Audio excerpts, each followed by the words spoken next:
Hey everybody, welcome to Noon O'Clock. I'm TJ Carpenter here live in Denver where we're getting ready for football. It's going to be great. Also, right here tomorrow, Arkansas versus Colorado State up in Fort Collins. Got a bunch of family coming into town. It's going to be a lot of fun.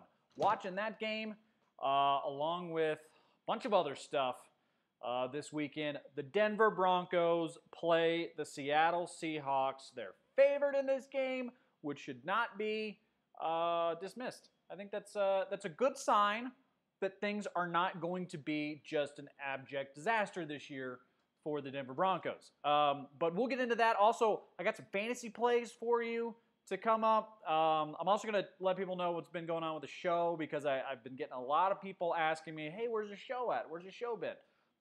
And I totally understand some of the confusion as to what's going on with the show. I think I explained a little bit about some of the other projects we've been working on lately. We'll get into that here in a second, though, because I have some really exciting news for everybody who hasn't found out about it yet. Also, remember, put your comments in the comment section. We will get to those all throughout the show.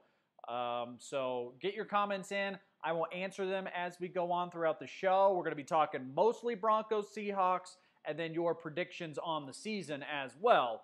But as always, we want to thank our sponsors, Brent Malia Properties with Coldwell Banker. Go to tjsagent.com and get in contact with Brent. It's going to take you to his Coldwell Banker page. It's got his phone number. It's got his email. It's got all the contact information that you would need. Just go to tjsagent.com and get in contact with Brent. I can't really explain to you what it's like having somebody who is that good at figuring out what you want. But that's exactly what Brent does. That's what he's going to do for you. It's what he did for me and my wife. We were looking for a house here in Denver. We were in a tiny little cramped apartment, and we needed to get out. We wanted to start a family here in Denver. So what we did was we found Brent. Actually, Brent kind of found us, but it was very serendipitous. We got lucky. You don't have to get lucky because all you have to do is just go to tjsagent.com. And when you go there, Brent will get in contact with you. He is one of the most diligent people on the face of the planet.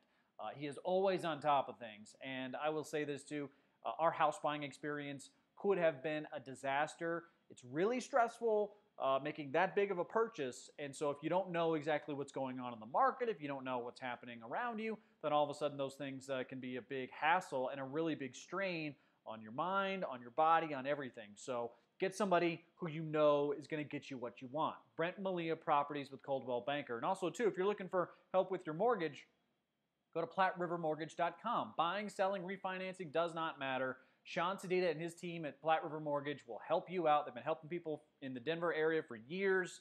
And I'll say this. I don't know the way most mortgage companies work, but what I can tell you is that Platte River Mortgage, as a first-time experience, I could not have been more impressed with just how hard they worked to make sure we got what we wanted and what we deserved. So go to PlatteRiverMortgage.com. If you're looking for help with your mortgage, go to tjsagent.com with Brent Malia Properties if you're looking for a house in Denver. Okay, so, and this is to the point of what's been going on with the show. I wanted to give everybody a sneak preview of what we're doing on Watch Mojo. So if you're not familiar with Watch Mojo, they do a lot of top 10 lists on the web. They're a huge, enormous YouTube channel. They have a network of over 32 million subscribers, 20 million on their main page, which is where What the Football, which is the name of our fantasy show that we're doing for Watch Mojo this season. And we're in our second episode.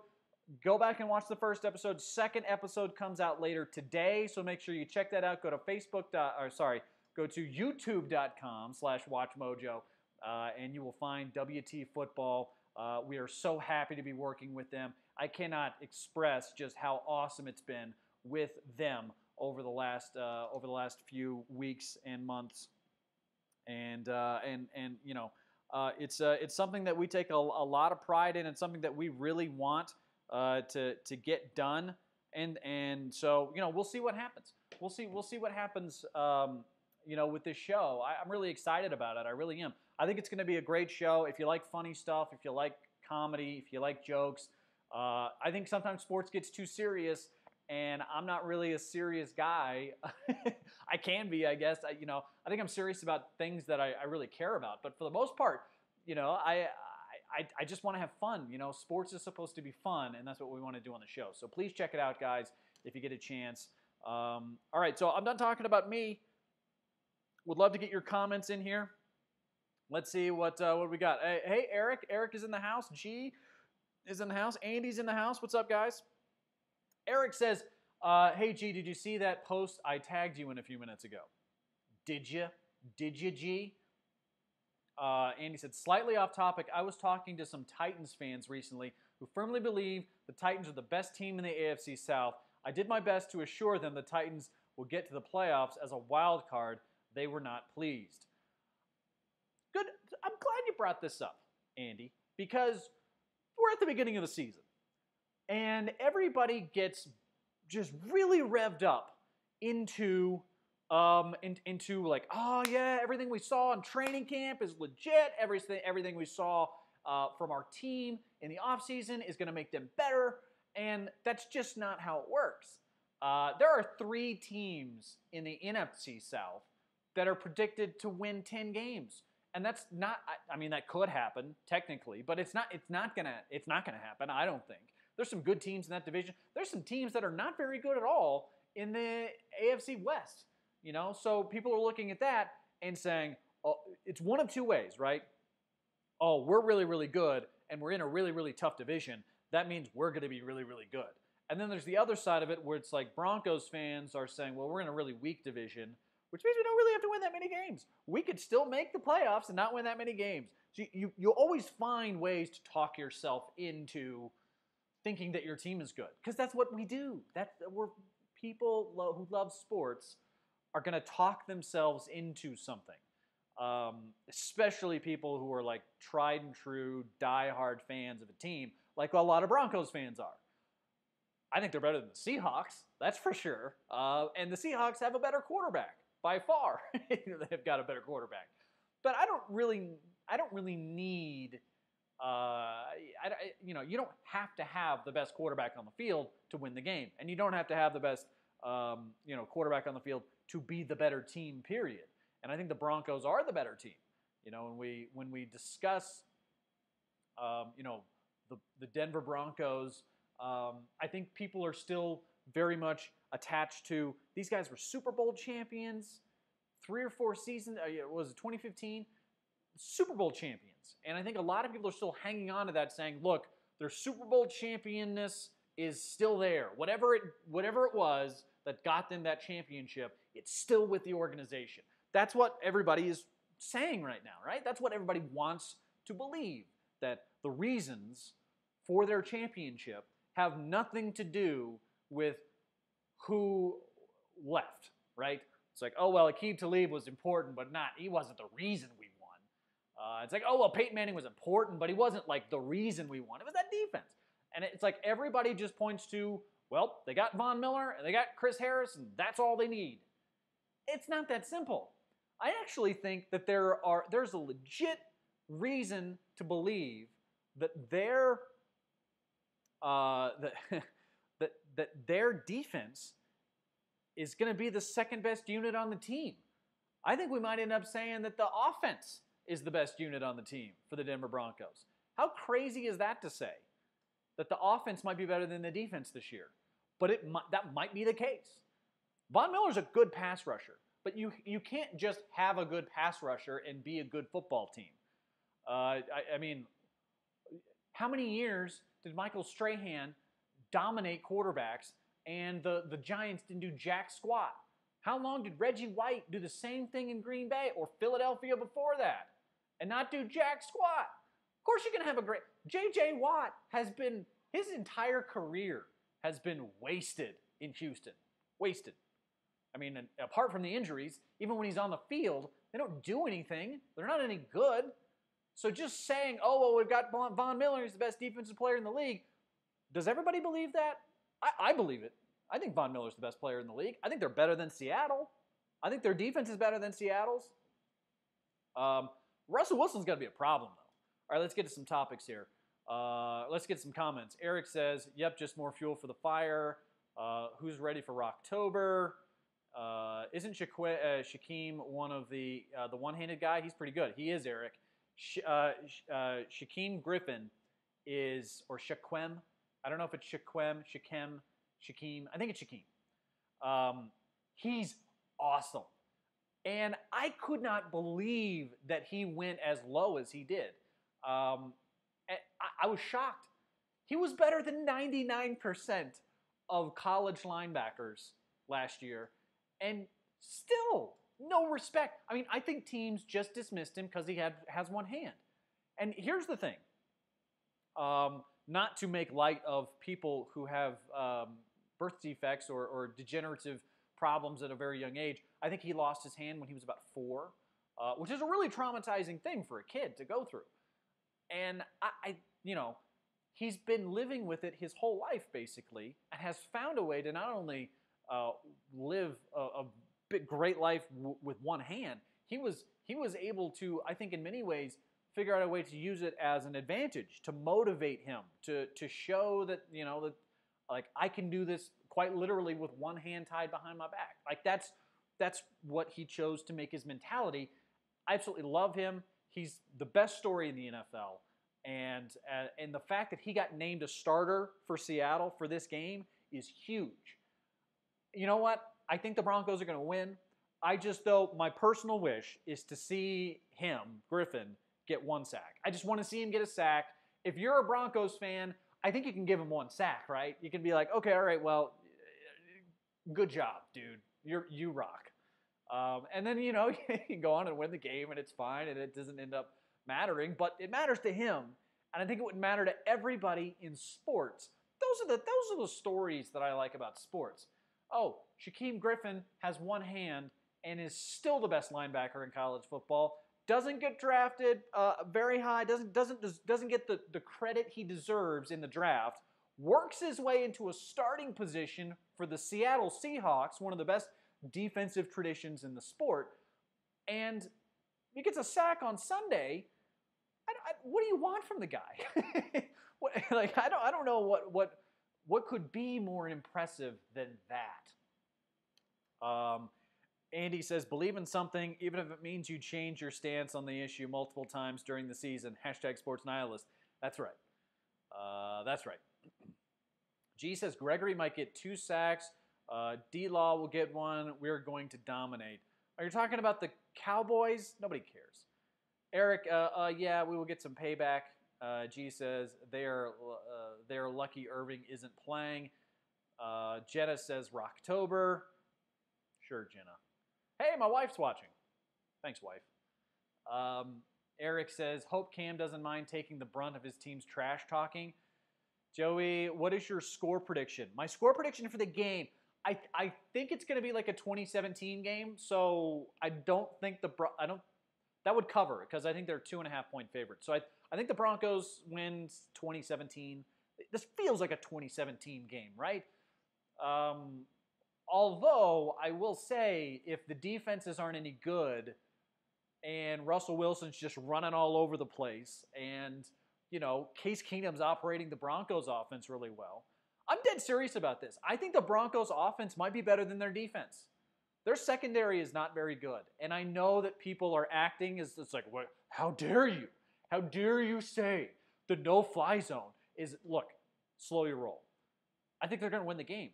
I think that they've got some really good qualities. I just look at their good qualities, and I'm like, okay, well, their pass rush is pretty good. Their run game looks like it could be pretty good. And their wide receivers are really good.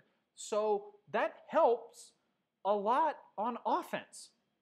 Because you're like, what the problem areas are like inside linebacker, which is stopping the run. Their secondary, which is stopping the pass, especially downfield. Unless they get to the quarterback very, very, very regularly, it's going to be hard for them. They're going to give up a lot of yards. This is going to have to be a turnover-based defense this year. They can't get away with just forcing 3-and-outs like they've been the last few years. They've been a really great 3-and-out defense. Get the ball back for your offense. This year, it's create 3rd-and-long situations occasionally with sacks. Make sure that you get turnovers when they present themselves. That kind of opportunistic defense is going to win the Broncos games this year, but man, that secondary is not that good. And I know that that's going to be hard for a lot of people to accept, but I'm not saying that they're I think they're a better football team this year than they were last year. I just don't think their secondary is as good as it has been, and it has continued to get worse and worse and worse every year they've gone away from the no-fly zone that won the Super Bowl. Let's see here. Eric says there's always like 4 teams in the playoffs every year that nobody's seen coming. Who does Denver play first? Seattle. So Joey, how will Case play this week? I think he's going to play pretty well. He's not being asked to do a lot. Vance Joseph said earlier this week, all they want him to do is just manage the game. Be yourself. That's what he said. He said, all we want him to do is just manage the game. Don't try to make plays. Just manage the game. Don't turn the ball over. Just be yourself. And it was the last point where I'm like, wait a second. That was a lot of like passive-aggressive insulting of quarterbacks by calling him a game manager repeatedly in so many ways. Like, don't do anything. Just do what we say. And don't try to get cute. Just manage the game. Be yourself. Be a follower. That's basically what they were saying to Case Keenum, which I think is unfair to Case Keenum. I think he's better than that. But I really don't know what to expect other than a trick play. I think we're going to see a trick play pretty early on in this game. Eric says, it's funny to see him out there bawling and see guys with 2 hands have all kinds of lame excuses. I know, man. Shaquem Griffin is awesome. I love that dude. John says, at work now. Okay. All right, John. You can join us later. Joey says, how many times will we see our NASCAR package on defense? Do they have a NASCAR package? I think that they've discussed a little bit of so for those who are not familiar with what a NASCAR package is, a NASCAR package is something that was popularized by the New York Giants about 10 years ago. Tom Coughlin was like, all right, well, we've got Justin Tuck, Michael Strahan, and Jason Pierre-Paul. We have too many good pass rushers. We got to put them all on the field at the same time. And so they just crammed them all on the line, and we're like, all right, just pin your ears back, go after the quarterback, and if we can rush with 3, then we can drop everybody else into coverage, and the offense is screwed. And I think that I would love to see that for the Broncos this year. Key to that working, though, is that they have a lead. Because you can't really use the NASCAR package without a lead, because the NASCAR package is just terrible against the run. It is awful against the run. So if you know your team, your opponent is passing the ball a lot, then the NASCAR package works. That's why it worked so well in the Super Bowl against Tom Brady, because they were like, okay, well, he has to throw, and he's not very mobile, so it'll work. That's not going to work against Russell Wilson, because Russell Wilson will find the gaps in a 3-man rush and just pop it upfield. So the NASCAR's not going to work against Seattle, but it will work against teams with immobile quarterbacks, or teams that have quarterbacks who don't know what they're doing, like Kansas City. And for anybody out there who is upset with that sentiment, I've watched the Chiefs in preseason, and I feel pretty strongly that I am correct about Patrick Mahomes. And for everybody, do you know that Chiefs fans named that bomb he threw in the preseason to Tyreek Hill the pass? Give me a break. Give me a break. That is ridiculous, people. Joey says, I think Case will make 3 scoring drives, touchdowns. So you're going 21. See, I was saying, I was thinking like 2 touchdown drives and 2 field goal drives. That's not bad. That's not a bad debut for a quarterback who's not known for being a playmaker. But like I said earlier, I could see this being 2017. That's my prediction. But I could also see it being a game where the things get out of control. And if that happens, then yeah, it could be like a 35-31 kind of game. Could be a 38-35 kind of game where we get a lot of scoring. I don't see that happening, but yeah, who knows? Let's see. Eric says Seattle by 3. You're going Seattle on the road with no wide receivers or defense or anything really other than Russell Wilson? Tyler Lockett is their number 1 wideout. Tyler Lockett. Tyler Lockett is 4'8", speedy little devil, but he's not a playmaker. At least not like he was in college or like a lot of the other guys that they've had at Seattle. with him. Joey, Shaq, Ray, Chubb, and Vaughn. Right, yeah. Shaq Barrett, it would be, I don't know if they would call that a NASCAR package, so to speak, but I want to see what that looks like. Because you can put Chubb and Miller. You wouldn't want to put Miller on the inside, but I guess you would put Shaq Barrett on the inside. Shane Ray, I don't know, man. If you could put all four of them on the field simultaneously, though, I'm for that. And then just have Pecco in the middle. That works. I'll take that all day. Absolutely. I do want to see all four of them on the field at the same time at some point, though. There's got to be some third and long situation where they have designed a package that has Shaq Barrett, Shane Ray, Bradley Chubb, and Von Miller in it all at the same time. And he says, game manager, insert Bill Lumberg voice. Yeah. I'm going to need you to not lose this game this week. Okay, thanks. Did I do that justice, Andy? Eric says, Chargers are going to beat the Chiefs up. Yes, they are. In fact, my smart start this week in daily fantasy is Phillip Rivers. Because basically, the Kansas City Chiefs secondary without Eric Berry is just Ron Parker next to a cardboard cutout of Joe Montana in a Chiefs uniform. Start Phillip Rivers in your fantasy leagues. He's going to have like 500 yards. And somebody asked if anybody was going to have more than, I think it was 460 yards or 420 yards. Because, what's his name? Trevor Story hit a huge home run, 505 feet, and then hit two more. He had a 3-home run game the other night. And so my co-host on the morning show, Nate Lundy, asked the question. He said, will there be any quarterback who throws for more yards than Trevor Story had yards in home runs total for this game? And I said, yes, Phillip Rivers. Phillip Rivers is going to throw over 500 yards against that secondary. He's going to have 4 touchdowns. It's going to be rough. I don't know. The only other secondary I can think of that would be worse than the Chiefs right now is like Indianapolis. The Colts defense is terrible, but at least the Chiefs have a pass rusher. They got Dee Ford and Justin Houston and some other guys can get after the quarterback. Chris Jones. They've got some guys on the front, but stopping the run and pass, like at the front on their defensive line, they're a little weak, and then their whole secondary is terrible right now. We'll see what happens when Eric Berry gets back, but as of today, their secondary is trash. Andy says, Khalil Mack, Dak, Shaq. I don't care. Broncos by a touchdown. What does that mean? Mac, Dak, Shaq. Are you talking about Shaquem Griffin? Or are you talking about Shaq Barrett? Or are you talking about Shaquille O'Neal? I don't know. But you got the Broncos. So G says, I know you hate talking about the Cowboys, but what's your prediction on the Panthers game? I think I picked the Panthers to win outright. What's the line in that game? I haven't checked the line. I think I picked the Panthers to win that game because they're at home. And also, too, they have a better quarterback, and they're going to be really good this year. The Cowboys have too many inconsistencies and too many holes. Also, too, Ron Rivera is a great defensive mind. Rivera is one of the better coaches in the league. He doesn't get credit for it because he's kind of a soft-spoken dude, but he's not a huge personality. He's a great coach, though. So I'll take Rivera over Jason Garrett any day of the week. I also heard this week. Jason Garrett is the only coach.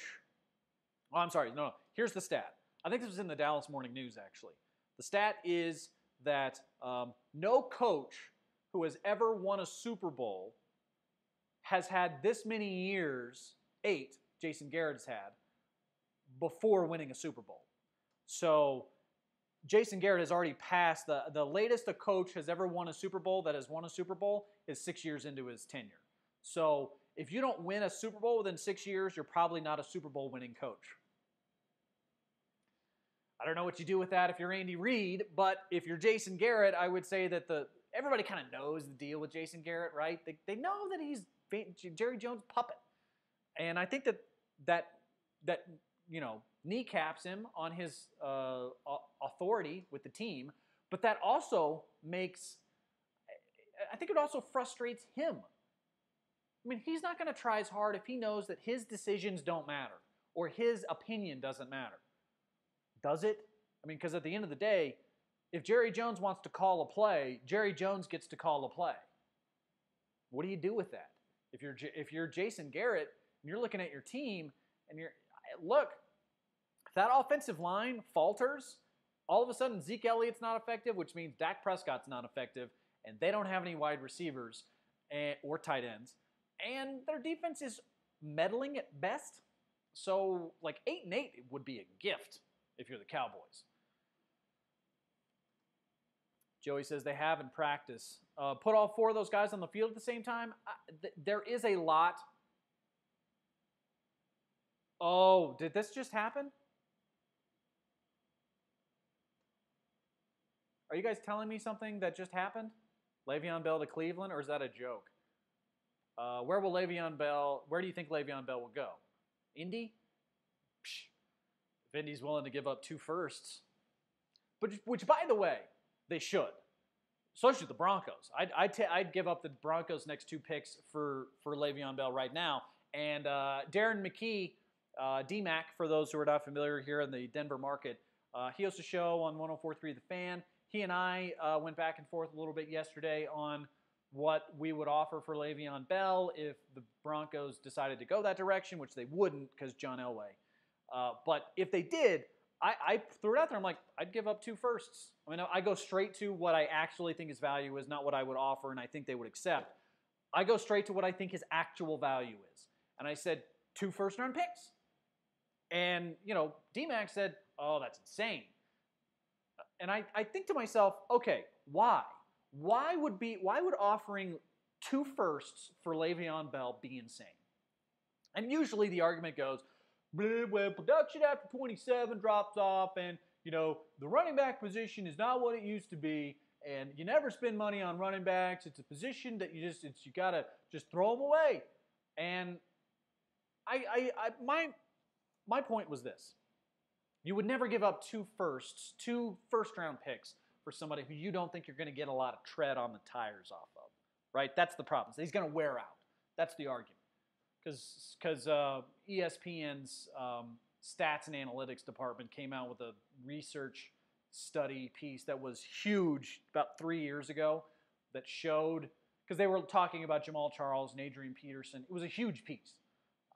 In fact, I think it was one of the most, looking back on it now, it didn't seem like it was going to be an influential piece, but I have heard a billion people say running back production drops off after 27, which means that study, that case, about 3 years ago they came out with, is probably the most influential piece of information both to the NFL and to daily fantasy or fantasy football in general of the last 15 years.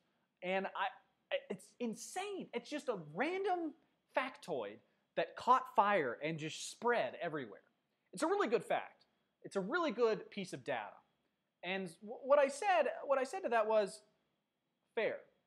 I would say that running backs are not worth paying as a general rule, with the lone caveat that if you have a Hall of Fame caliber running back, you pay that fucker.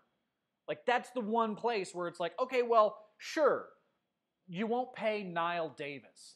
You're not going to pay Marlon Mack. You're not going to pay, Charkandrick West. You're not going to pay those guys. But Le'Veon Bell, he's the best running back in the sport, period. He's also the best running back in the sport, period, for the type of football that you play in the NFL in 2018, period. So his style isn't one that lends itself to wear and tear on the body. All of that combined to me says, all right, well, yeah, sure. As a general rule, don't pay running backs. Fine. By the way, how's not paying players working out for Denver? So I went in there and I said, look, 2 firsts is more than enough. First of all, because the Denver Broncos are terrible at the draft. I would take Le'Veon Bell. If you ask me, would you trade Bradley Chubb and Garrett Bowles for Le'Veon Bell straight up right now? I would say yes. And the team would be better. They would be a playoff team with Le'Veon Bell instead of those 2 guys. And that's the thing I think people don't really understand about how all this stuff works. We overvalue draft picks. Oh, do we overvalue draft picks? And then the other thing is, sure, most bodies break down at 27, but you know whose bodies don't? The best. The best running backs in the history of the NFL all have long careers. All of them. The shortest career of a great running back ever would have been Bo Jackson. But, Bo Jackson also had a really weird thing where it was the strangest injury ever. His hip got detached from the socket and then got popped back in on the same play, so they didn't know that he was hurt. They were like, I don't know, x-rays show that you're fine. And nobody knew what was going on. It was a weird injury because he's a freak of nature. His muscles were so strong, his hip joint could get detached from his body and then get pushed back in because his muscles are so strong. All he has to do is just flex, and his hip pops back into place. That's insane. So that's not going to happen again. But everybody else, they've all got long careers. Adrian Peterson recovered from an ACL tear in 4 months, and then had he led the league in rushing the very next season. So the idea that Le'Veon Bell's going to wear out, I'm like, okay, well, you don't take him, and let's see how well he plays over the next 5 years. If he's a Hall of Fame running back for somebody else other than Pittsburgh, and Pittsburgh misses the postseason this year because they don't have a running attack, and then they see Le'Veon Bell is amazing for the next 5 years, Pittsburgh Steelers fans will forget, because that's what we do as sports fans. We forget about the mistakes our teams make. And so when that happens, which is happening in Denver here too with Paxton Lynch, I never forget. Never forget. I'm not forgetting. I got a mind like a steel trap. Everybody else, though. Andy says Le'Veon Bell to Cleveland. Garcia says, I hate Jason Garrett too. I mean, I think Jason hates Jason Garrett. Eric says, Carolina has no offensive line and the defense is going to feast Cam. Won't be a factor. He won't be a factor? You're talking about the biggest monster of a quarterback in the league. Physically, not a factor? Against the Cowboys? Look, Trevor Siemian was a factor against the Cowboys. Telling me Cam Newton won't be a factor against the Cowboys? You're going to have to come stronger than that. Any Earl Thomas news? It's funny, G. That's funny. He's playing. Eric says Bell is worth it. He's the number 2 back every single year. He is so consistent. You are guaranteed to get 4+ yards on every play Le'Veon Bell carries the ball. He touches the ball, he's getting 4.5 yards. Probably 5. He's so good. I don't know if I've ever seen somebody who is as frustrating to play against as Le'Veon Bell.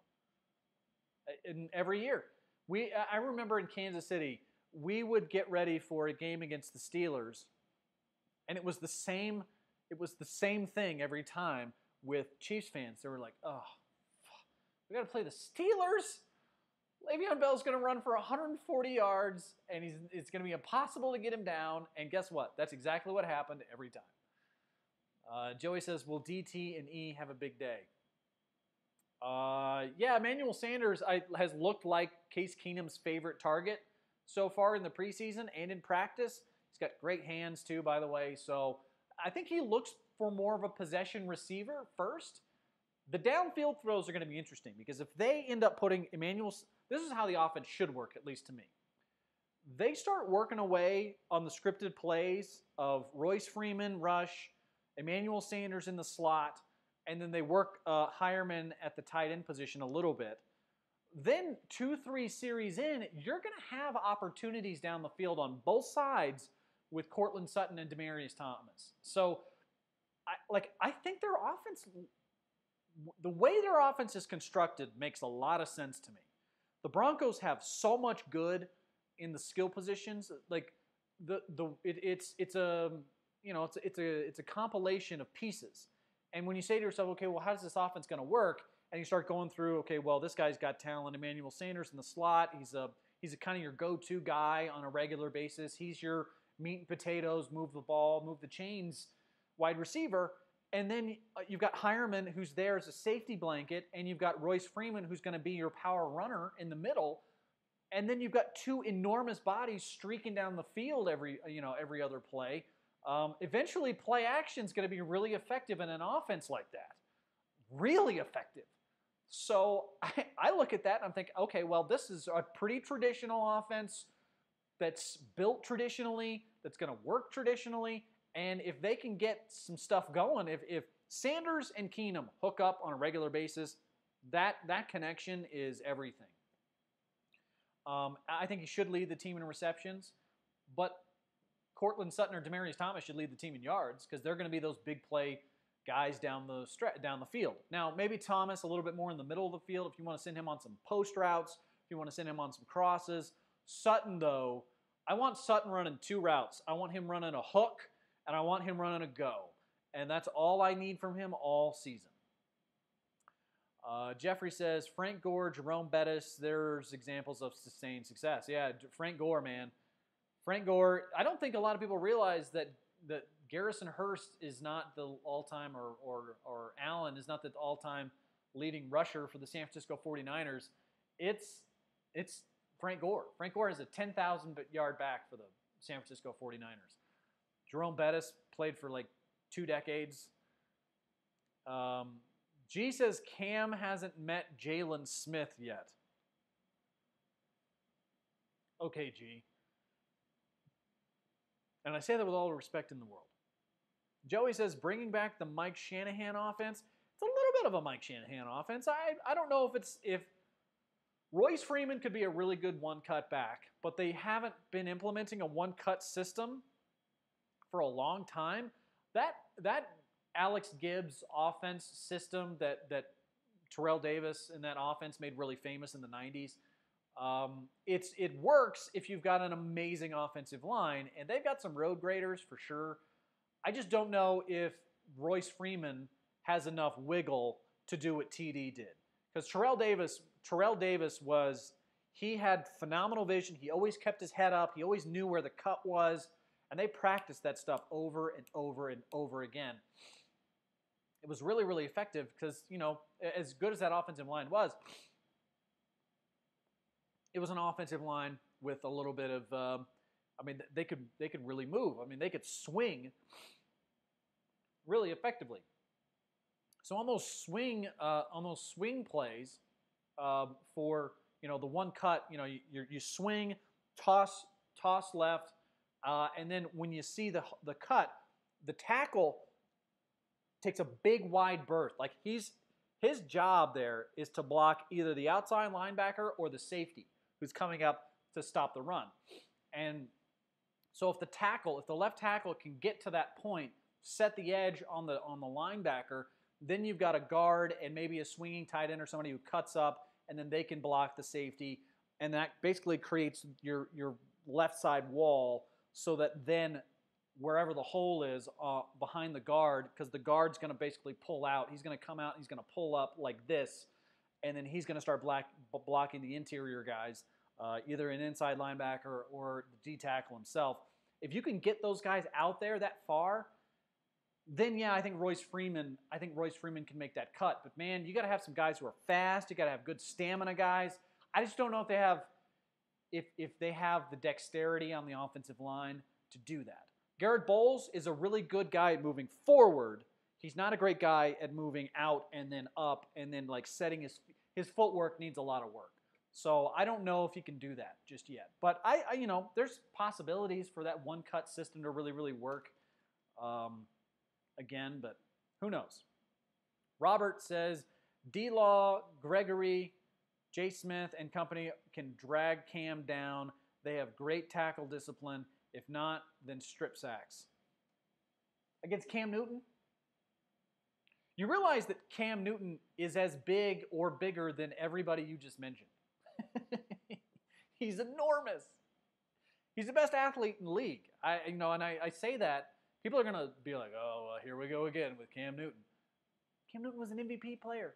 And just because you don't respect the schedule they went up against in 2015 doesn't mean that it wasn't still, NFL teams that he was going up against. he's really, really good. He's a little inaccurate downfield, but other than that, I don't know if I would. When Cam Newton is on, there is nothing you can do. When Cam Newton is running effectively, you're screwed. You will lose that game. And that's the way some quarterbacks are. If Russell Wilson's one of those quarterbacks, I would say of the quarterbacks that this is true about, Cam Newton, Aaron Rodgers, Tom Brady, Ben Roethlisberger, Drew Brees, Cam Newton, and I would say that's about it at this point. Those 6 guys, if they're if they're doing what they do and they're doing it the way they want to do it, you're screwed. You will lose that game. There is nothing you can do to combat those players who are playing at their absolute best. When that happens, you're going to lose. And Cam Newton, if Cam Newton's at 80% of good, you're going to lose. So he's got a lot of margin for error there. That's really, really important. Okay, so we haven't really talked about this. I wanted to get into this as well because we haven't really done these predictions. We haven't really done Broncos predictions.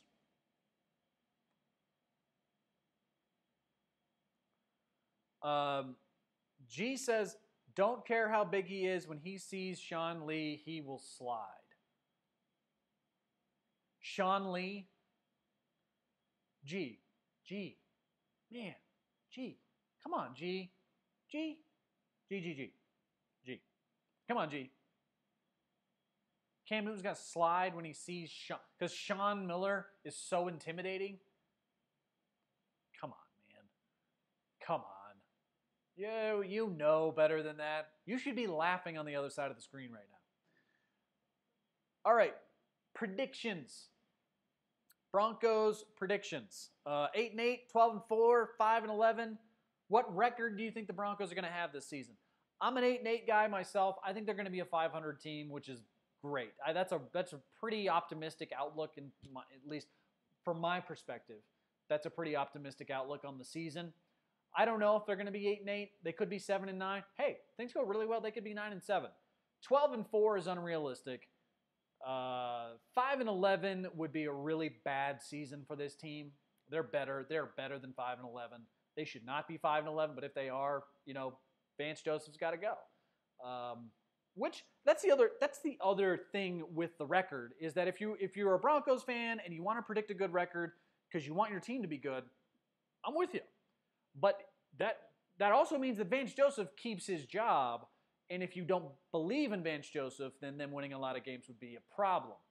Because if they win a lot of games, your assumption is that Vance Joseph has nothing to do with it, that it's probably other people. So then you're stuck with a bad coach that you don't really believe in for at least another year.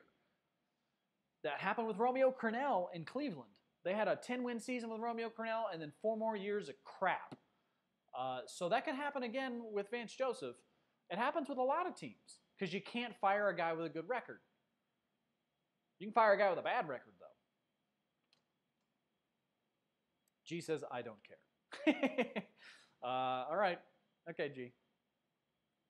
I'm just saying, your prediction on the Cowboys is confusing to me because you think Sean Lee is going to intimidate Cam Newton. And it doesn't happen that way. You can intimidate Cam Newton. I remember talking to D Ford, who was a teammate of Cam Newton's at Auburn. D Ford's a pass rusher for the Kansas City Chiefs. And he and I were talking about this because they were playing the Panthers the week before. And we were just having a conversation. And we started talking about Cam Newton. And he's like, yeah, man, Cam Newton, the key to beating Cam Newton is to pop him in the mouth as hard as you possibly can, as many times as possible, and hope that you break him. Because that's the only way to beat him, is just to hit him and hit him and hit him and try to do the physical thing, because the bigger players, the bigger physical guys like that a lot of times are not used to getting popped in the mouth. I think Cam Newton's probably used to it at this point, but I did think that was interesting that at least one guy around the league, that was his mentality, and I'm guaranteeing you there are a lot of other guys around the league with the same mentality. It's a good mentality to have. How many QB pressures will Chubb have? I'm going to go with 3. I'm going to say 3. I don't think that it's he may get a sack. I don't know. That offensive line's not very good, but it's still really hard to sack the quarterback, especially with Russell Wilson, who's he's really, really fast. So I think that 3. I'll say 3. I'll say 3 for Chubb. That's a good day. I would say that's a good day. You're feeling good about Chubb if he gets around the quarterback, affects the play 3 times. Yeah, that's a good day. He had the safety. It wasn't really him, but he had the safety in the preseason, which was good for him. I think Bradley Chubb was the best pick in the draft.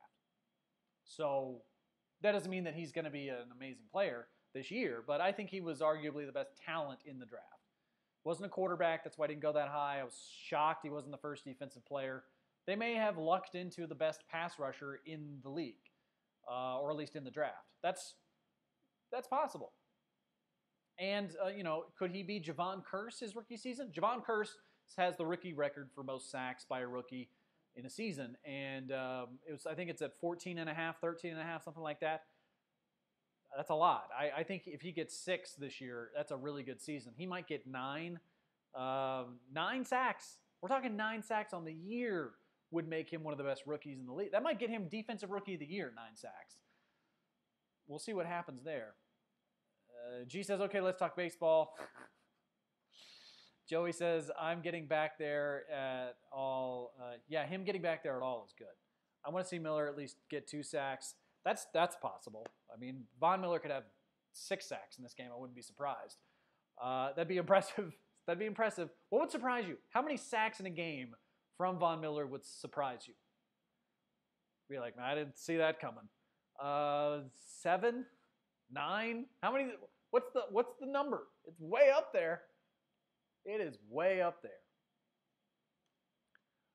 It's not 4. 4 is not going to shock you. 5 is not going to shock you. 6 might shock you. 7 shock you. If he gets 7 sacks in a game, although people would just say, well, it's Von Miller. They probably should have seen that Von Miller was there and that he was probably going to be an issue for them. They should have. That's when people start blaming the Seahawks. They're like, how did he get 7 sacks? I know he's Von Miller, but that's on you, Seattle. Joey Wilson says 4.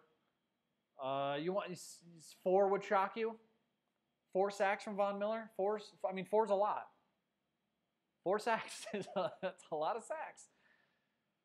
Justin Houston had 3 sacks and a half versus the Broncos. So, what's Miller's record for sacks in a game? Is it 5? I think it's 5. I think he had a game where he had 5. I kind of remember there was a game where they just couldn't stop him. I mean, every one of those guys has that.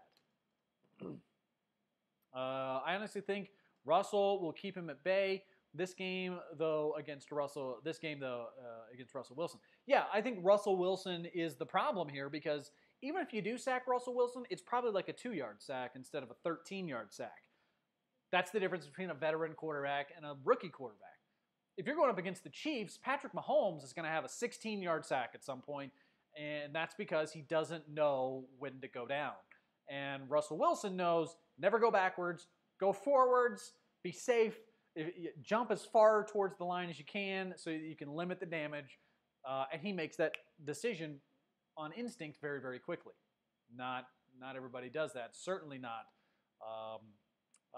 young guys like Patrick Mahomes. All right, so my prediction for the game, 20-17. I got the Broncos winning week 1. And for your season, I have them going 8-8. But they start off with a victory, so 8-8 on the year, and 20-17 victory against the Seahawks. G says, have you ever played this Fortnite game? My kids are bugging me to play. I haven't. I haven't played Fortnite. I should. I should know what it is. I know what it is. I just don't know. It's like Minecraft meets Halo. Is that fair? Okay, that's going to do it for me. We're out of here. I want to thank everybody for watching the show. We're going to be back doing it every single day this coming week. I apologize for the last couple of weeks. I have been MIA. My apologies on that. We had to get this show up and running for Watch Mojo, and I hope you guys watch. Check it out later on this afternoon. Go to Watch Mojo's YouTube page, youtube.com/WatchMojo, and do that and support us here at Phantom. There it is, WT Football. We'll be talking about Le'Veon Bell and how Colin Kaepernick affects your fantasy football team. Only on Watch Mojo. We'll repost it here on Phantom as well. So if you don't get to see it on Watch Mojo, please go to Watch Mojo's page. We'll post a link to their YouTube channel a little bit later on in the day and a link to the video as well. But want to definitely thank everybody for watching. Want to thank Brent Malia Properties with Coldwell Banker. Brent is one of my favorite people in Denver. In large part because he helped us find our perfect home to build our family with here in Denver. And also, too, because he's a great guy. He's a great friend, and absolutely love the fact that he is a part of what we do here at Phantom and has been a big supporter of ours. We really appreciate him. You should, too. If you're looking for a house in Denver, go to tjsagent.com. I can speak from firsthand experience. We got lucky with Brent because we found him walking into a house as he was leaving the house. You don't have to get lucky because we're telling you. Look, we found one of the best real estate agents in the country who can help you find the best possible house in Denver. And a great deal, no question about it. He finds great deals. He finds diamonds in the rough. You want a diamond in the rough guy? Brent Malia is your guy. Brent Malia Properties with Coldwell Banker. Go to tjsagent.com. Also check out PlatteRiverMortgage.com. Platte River Mortgage with Sean Sedita. They've been helping people out in Denver for years. They helped us out with our mortgage. We got the best possible rate because they were diligent.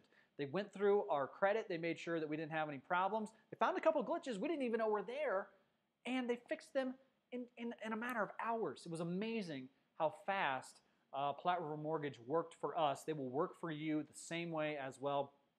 Down home people. We love local companies with local ties that understand the local market and the local people. And that's what you want from the companies you work with. That's what we want from the companies we work with. And we're so happy to be partnered with Brent Malia Properties, with Coldwell Banker, and with Platte River Mortgage. So go there, tjsagent.com. If you're looking for a house in Denver, if you need help with your mortgage, PlatteRiverMortgage.com. That's going to do it for noon o'clock. I'm TJ Carpenter. Check out What the Football on Watch Mojo later on today. Later, y'all.